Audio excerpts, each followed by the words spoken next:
So 'శ్రీమంతుడు' సినిమాని copy కొట్టి తీశారు అని చెప్పేసి మన కొరటాల శివ పైన గతంలో కేసు నమోదవడం చూసాం. ఆయన ఫైట్ కూడా చేశారు. అయితే ఇప్పుడు సుప్రీంకోర్టు కొరటాల శివ గారికి అగెనిస్ట్‌గా తీర్పు ఇచ్చింది. క్రిమినల్ కేస్‌ని ఖచ్చితంగా ఫేస్ చేయాలి నువ్వు అని చెప్పింది. మరి ఏం జరగచ్చు అంటారు సార్ ఈ కేసులో? ఇదొక విచిత్రమైన పరిస్థితి. ఫస్ట్ టైం అనుకుంటా క్రిమినల్ కేసు ఒక రైటర్ల మీద పెట్టడం. సో కొరటాలది చెప్పుకొని దాని తర్వాత నేను దీన్ని విశ్లేషిస్తాను. కొరటాల శివ మనకు తెలుసు, ఆయన మిర్చి దగ్గర నుంచి డైరెక్టర్గా, అంతకుముందు రైటర్గా ఉన్నాడు. సో మిర్చి తర్వాత 'శ్రీమంతుడు' సినిమా తీశాడు. ఆ 'శ్రీమంతుడు' 2015లో రిలీజ్ అయింది. అది పెద్ద హిట్ అయింది మనకు తెలుసు.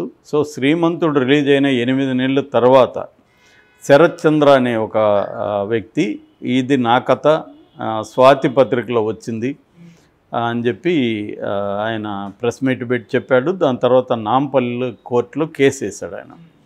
అందులో అతను సాక్ష్యంగా ఏం చేశాడంటే తెలుగు సినిమా రైటర్స్ అసోసియేషన్ నుంచి ఒక నివేదిక కూడా తెప్పించుకొని ఆ నివేదిక కూడా సబ్మిట్ చేశాడు కోర్టుకి. అందులో ఆ నివేదికలో క్లియర్గా ఏముందంటే ఇది ఈ అబ్బాయి కథ నుంచి కాపీ కొట్టిందే అనేది తెలుగు రచయితల ఇది ఇచ్చారు. సో ఇచ్చిన దాన్ని తీసుకొని నాంపల్లి కోర్టు ఏం చేసిందంటే ఇతని మీద, కొరటాల శివ మీద క్రిమినల్ ఛార్జెస్ ఫామ్ చేయమని పోలీసులకి ఆజ్ఞాపించింది, ఆదేశాలు ఇచ్చింది. సో ఆదేశాలు ఇచ్చేసరికి ఇతని మీద క్రిమినల్ ఛార్జెస్ ఫ్రేమ్ చేశారు. దీనికి వ్యతిరేకంగా కొరటాల శివ హైకోర్టుకి వెళ్ళాడు, తెలంగాణ హైకోర్టుకి. హైకోర్టుకి వెళ్ళి ఏం చెప్పాడంటే అతను అసలు ఆ కథకి నా కథకి ఏమి సంబంధం లేదు, మా వాదన అసలు వినలేదు కోర్టు, మా వాదనలు వినండి మీరు అని హైకోర్టుని అడిగితే హైకోర్టు కూడా ఈ రికార్డ్స్ ఈ అబ్బాయి శరత్ చంద్ర పెట్టిందంతా పరిశీలించి లేదు ఇది క్రిమినల్ కేసు కంటిన్యూ అవ్వాల్సిందే, నాంపల్లి క్రిమినల్ కోర్టు ఇచ్చిన దాన్ని మేము కూడా సపోర్ట్ చేస్తాము అని హైకోర్టు కూడా చెప్పింది. హైకోర్టు చెప్పిన తర్వాత ఇతను కొరటాల శివ అడ్వకేట్ నిరంజన్ రెడ్డి ద్వారా సుప్రీంకోర్టులో మళ్ళీ పిటిషన్ వేశాడు, దీన్ని రద్దు చేయమని, కొట్టేయమని. మళ్ళీ అక్కడ కూడా నిరంజన్ రెడ్డి ఇదే వాదనలు వినిపించారు. ఎందుకంటే ఇది అది కాపీ కాదు, మేము ఇండిపెండెంట్గా థింకింగ్లోంచి వచ్చిన కథే, సిమిలారిటీ ఉండొచ్చు, థాట్ సిమిలారిటీస్, బట్ మేము దాని నుంచి అయితే కాపీ అని తీసుకోలేదు అనేది ఒకటి. రెండోది మా వాదనలో హైకోర్టు కూడా పట్టించుకోలేదు అని సుప్రీంకోర్టులో వేశారు. సుప్రీంకోర్టులో జస్టిస్ హృషికేష్ రాయ్ అండ్ ప్రశాంత్ కుమార్ మిశ్రా వీళ్ళిద్దరితో కూడిన ద్విసభ్య ధర్మాసనం దీన్ని విచారించి కొరటాల శివ వేసిన పిటిషన్ని కొట్టేసింది. ఇది క్లియర్గా రచయితల సంఘం క్లియర్గా ఇచ్చింది నివేదిక, కాబట్టి ప్రైమా ఫేసి ఎవిడెన్స్ ఉంది మీరు కాపీ కొట్టారని. ప్రైమా ఫేసి ఎవిడెన్స్ ఉన్నప్పుడు మేము దీన్ని కొట్టేయలేము, కింది కోర్టులు ఏమిచ్చాయో దాని ప్రకారం మీరు క్రిమినల్ ఛార్జెస్ని ఎదుర్కోవాల్సిందే అనేసి సుప్రీంకోర్టు చెప్పేసింది. సో ఈ క్రమంలో ఇప్పుడు కొరటాల శివ ఖచ్చితంగా దీన్ని ఎదుర్కోవాల్సిన పరిస్థితి వచ్చింది. అయితే మామూలుగా ఈ కాపీ వ్యవహారాలు చూస్తే తెలుగు సినిమాలో ఎలా ఉంటుంది జనరల్గా అంటే, మామూలుగా దర్శకుల సంఘం కానీ రచయిత సంఘం కానీ ఉన్నప్పుడు ఎవరైనా ఒక సినిమా కథ రాసినప్పుడు ఈ సినిమా కథను తీసుకెళ్ళి తెలుగు రచయితల సంఘం దగ్గర రిజిస్ట్రేషన్ చేసుకోవాలి.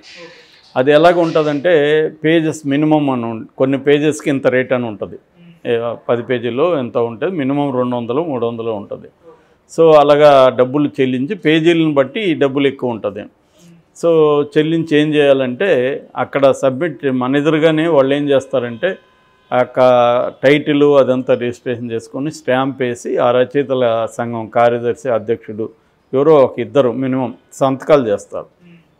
సంతకాలు చేసినాక మళ్ళీ మనకి ఇచ్చేస్తారు. వాళ్ళు ఏం చూడరు, కాపీ చేసుకోరు, అసలు దాంట్లో ఏముందో కూడా వాళ్ళకి తెలియదు. కేవలం టైటిల్, ఎన్ని పేజీలు ఉన్నాయి, మన రచయితల సంఘం అయితే సభ్యుడైతే రచయిత సంఘం సభ్యుడి వివరాలు, దర్శక అసోసియేషన్ డైరెక్షన్ డిపార్ట్మెంట్ అయితే దాంట్లో మెంబర్షిప్ కార్డు, అవన్నీ మాత్రమే చూస్తారు. అట్లాగే డైరెక్షన్ డిపార్ట్మెంట్ అయితే నో అబ్జెక్షన్ సర్టిఫికేట్, ఎందుకంటే ఇతనేమి డ్యూస్ లేదు అనేది కూడా తీసుకుంటారు. వెళ్ళి అక్కడ రిజిస్ట్రేషన్ చేసుకొని మళ్ళీ మనకి ఇచ్చేస్తారు. మనకి స్టాంప్ వేసి ఇస్తారు కాబట్టి మనం దాన్ని భద్రంగా పెట్టుకుంటాం. ఇలాంటిది మనం అనేక మందికి చెప్తుంటాం కదా, రైటర్ అయినా డైరెక్షన్ డిపార్ట్మెంట్లో అసిస్టెంట్ డైరెక్టర్ అయినా ఈ కథను అనేక మందికి చెప్తుంటాం కదా, వాళ్ళు వింటారు. విన్నప్పుడు బాగుంది అనుకుంటే మనకి ఛాన్స్ ఇవ్వకుండా కథ విన్నారు కదా, దాన్ని అటు ఇటు మార్చి అమ్మాయి ఉంటే అబ్బాయిని పెట్టేయడం, రూరల్ ఉంటే అర్బన్ చేయడం, ఇలాంటివి ఏవో డ్రామాలు చేసి దాన్ని కొట్టేస్తారు.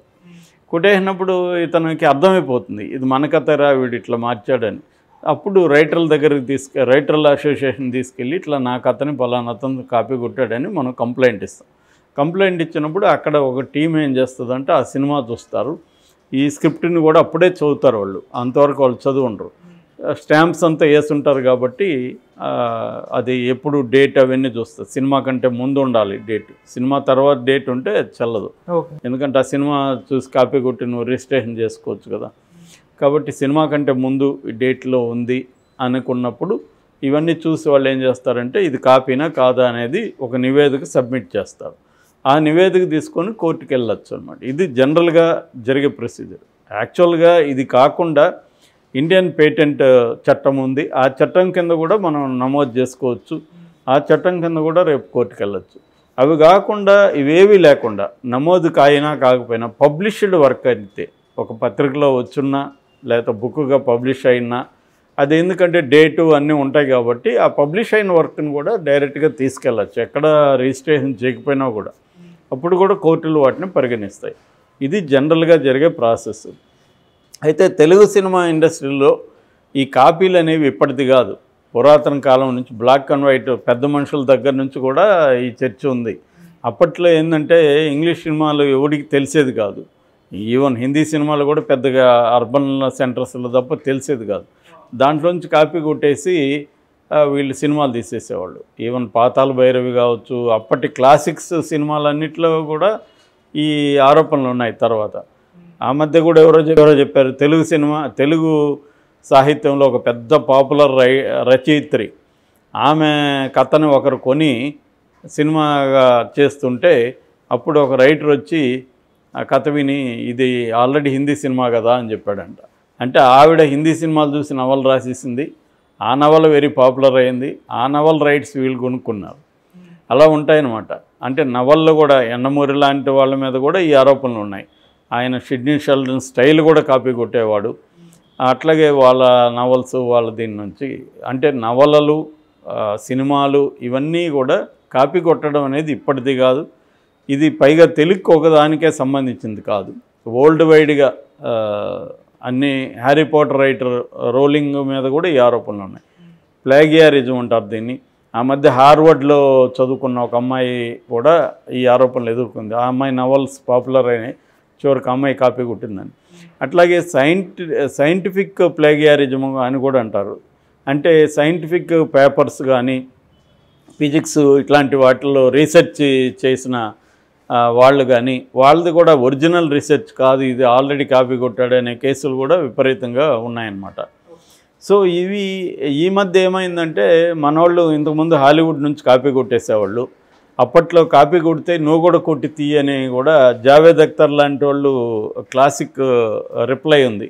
DVD షాపులు ఉన్నాయి కదా, షోలేని కాపీ కొట్టారని ఆయన మీద విమర్శించినప్పుడు షోలే, 7 సమురాయి, వైల్డ్ వెస్ట్ ఇలాంటి కొన్ని సినిమాల నుంచి ఆయన కాపీ కొట్టాడు అని విమర్శలు వచ్చినప్పుడు ఆయన ఏం సమాధానం ఇచ్చంటే ఎక్కడ చూసినా DVD షాపులు, అప్పట్లో DVD షాపులు ఉన్నాయి కదా, మీరు కూడా కాపీ కొట్టి షోలే తీయండి ఎవరు వద్దన్నారని సమాధానం ఇచ్చాడు. ఇప్పుడు ఆ సమాధానం ఇవ్వలేరు అలాగా, ఎందుకంటే ఇప్పుడు లీగల్ మ్యాటర్స్ అయిపోయినాయి. ఇంతకుముందు ఇంగ్లీష్ వాళ్ళకి కూడా మనం కొడుతుంటే తెలియదు, ఏ ఫ్రెంచ్ సినిమా నుంచి కాపీ లేపామంటే మనకు తెలియదు. ఇవాళ ఆ మధ్య కూడా అజ్ఞాతవాసి ఫ్రెంచ్ సినిమా నుంచి కాపీ కొట్టాడని ఆ ఫ్రెంచి సినిమా డైరెక్టర్ కూడా ట్వీట్ చేశాడు, నా సినిమా నుంచి అజ్ఞాతవాసిని కాపీ కొట్టాను. ఆయనకు కూడా తెలిసిపోయింది. అంటే ఇవాళ ప్రపంచం గ్లోబల్ విలేజ్ దగ్గర అయిపోయినప్పుడు ఏ సినిమా ఎక్కడి నుంచి ఎత్తినా అది తెలిసిపోతుంది.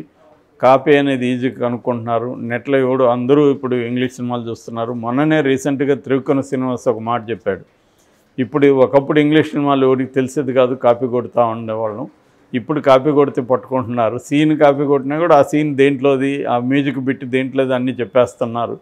కాబట్టి అందుకని ఇప్పుడు నేటివిటీలోకి వెళ్ళాల్సిన పరిస్థితి అనేది అంటున్నాడు. సో ఇప్పుడు ఏం చేస్తున్నారంటే నేటివిటీలోకి వెళ్ళడం, వేరే సినిమాల నుంచి ఫైట్లని కొన్ని సీన్లని, రాజమౌళి మీద కూడా అదే కదా కంప్లైంట్, ఇంగ్లీష్ సినిమాలో ఉండే వార్ సీన్లు ఇవన్నీ తీసుకొని కాపీ కొట్టడం. అసలు కాపీ కొట్టకుండా ఏది కూడా జరగదు వర్క్. కాకపోతే ఆ కాపీ అనేది ఎలా కొడుతున్నారు, ఇప్పుడు రామగోపాల్ వర్మని అడిగినప్పుడు నాది ఎవ్రీ షార్ట్ కాపీ అంటాడు. కానీ ఆయన ఇప్పుడు రేపొద్దున ఆయన మీద స్పెసిఫిక్గా ఎవరైనా ఆరోపణ చేస్తే కోర్టులో అలా చెప్పలేడు. ఆయన నేను కాపీ కొట్టలేదని చెప్పాలి కోర్టులో. ఎవ్రీ షార్ట్ కాపీ కొట్టామంటే ఇతను జైలుకి పెట్టండి అంటారు, ఎందుకంటే లీగల్గా అది కుదరదు. సో అలాగా ఇవాళ కష్టం అది కాపీ కొట్టడం. కాపీ కొట్టినా కూడా ఇన్స్పిరేషన్గా తీసుకొని నువ్వు ఒరిజినల్గా దాన్ని చేయాలి తప్ప యాజ్ ఇట్ ఈజ్గా లేపేస్తే మాత్రం ఇది. నిజానికి ఈ శరత్ చంద్ర కూడా ఎక్కడైనా కాపీ కొట్టుండొచ్చేమో తెలియదు. ఇతను అది ఎవరైనా పట్టుకోగలిగితే అతను కాపీ కొట్టినాడు అనేది కూడా నిరూపించవచ్చు. కాబట్టి ఏదేమైనా నిజానికి ఒరిజినల్ ఐడియా ఏది లేదనే ఒక థియరీ కూడా ఉంది. అది చాలామంది నమ్ముతారు కూడా. మావోది కూడా ఒక భావాలు ఎక్కడి నుంచి వస్తాయని మావో సిట్టింగ్ ఆర్టికల్ కూడా ఒకటి ఉంటుంది. భావాలు సమాజం నుంచే వస్తాయనేది ఆయన కూడా చెబుతాడు. సమాజం లేకుండా అసలు భావాలు కానీ భాష కానీ ఏది లేదు, సమాజంలో నుంచే అన్నీ వస్తాయి. దాంట్లో నుంచే మనం కొద్దిగా ఆలోచిస్తాం అంతే. మన ఆలోచన కూడా సమాజానికి సంబంధించిన ఇదే.